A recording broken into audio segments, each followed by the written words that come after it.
Eyüp Halili, Recai İsmaili, Agin Şakiri, Ali Ahmeti, Talat Jaferi, Tresa Hadri.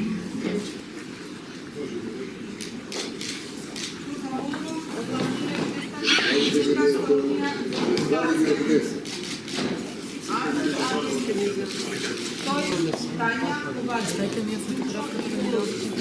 Как кликнет гола.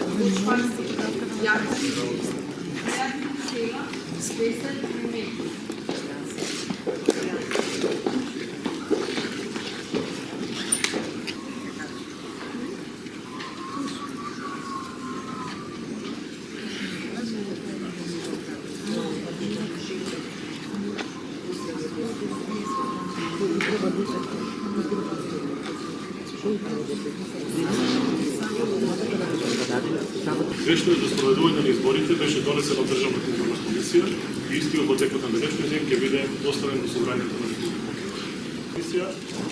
Резултатите се коречни, веќе се работи на достава на извештајот во собранието на